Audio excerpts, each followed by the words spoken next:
এই দুনিয়ার যত ভালোবাসা সব কিছু নকল। সব কি? আসল ভালোবাসা কার?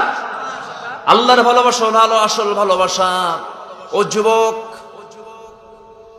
তুমি বিয়ে করেছ, সুন্দরী একটা নারী পেয়েছ, বিয়ে করার 4-5 বছরের মাথায় তোমার হঠাৎ অ্যাক্সিডেন্ট হয়ে গেল। হোন্ডা অ্যাক্সিডেন্ট করলে মারা গেলে, দুর্ঘটনা হলো, মারা গেলে, মারা যাওয়ার দিন ওই সুন্দরী স্ত্রী কাঁদতে কাঁদতে সে অস্থির হয়ে যাবে, সে মাতাল হয়ে যাবে, সেন্সলেস হয়ে পড়বে।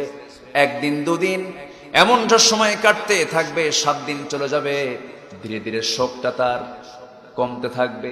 1 মাস চলে যাবে, মুখে হাসির ঝিলিক দেখা দেবে। 2 মাস 3 মাস চলে যাবে, আরো ভুলে যাবে। 4 মাস 5 মাস যাওয়ার পর যে স্ত্রী বলেছিল জীবনে আমার আর বিয়ের কোনো প্রয়োজন নাই, মাস 6 যেতে না যেতেই বাপ মা তাকে ডেকে এনে আরেকটা ছেলের সঙ্গে তাকে বিয়ে দেবে। বিয়ে দেওয়ার পর ওই নতুন স্বামী পেয়ে বাপ মাকে ডাক দিয়ে বলবে, মা, আগের স্বামীর চাইতে এই স্বামীটা আরো ভালো। ভালোবাসা কি আসল না নকল? এই দুনিয়ার ভালোবাসাটা এমনই। কিন্তু আমার আল্লাহ বলেন, বান্দারে, তুই আমার দিকে যদি 1 পা আগাস, আমি তোর দিকে 10 পা আগাই। তুই আমার দিকে হেঁটে হেঁটে আসিস, আমি তোর দিকে দৌড়ে দৌড়ে যা।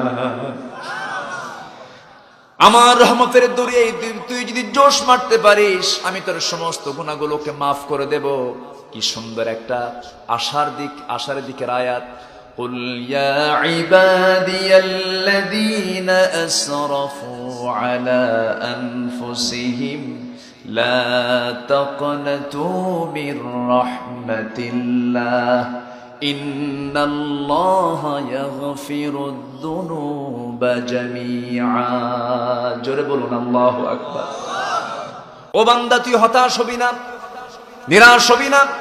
যত বড় গুনাহ হোক না কেন, আমার কাছে মাফ চা, চোখের পানি ফেলে মাফ চেয়ে নে। আমি তোর সমস্ত গুনাহগুলো আমি আল্লাহ তোকে মাফ করে দেব।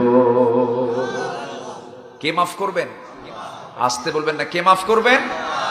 ভালোবাসা চাই কার সাথে? কার সাথে?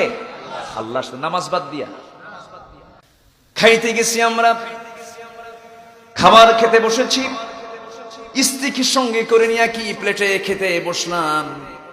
আম্মা জান আয়েশা বলেন, আমার ঘরে কোনো ফার্নিচার ছিল না, আমার ঘরে কোনো আসবাবপত্র ছিল না, আমার ঘরে এমন সময় চলে গেছে মাসের পরে মাস, উনুনে আগুন জ্বলে নাই, রান্না বান্না হয় নাই, পানি খেয়ে কোনো মতো রাতটা পাড়ি দিয়েছি।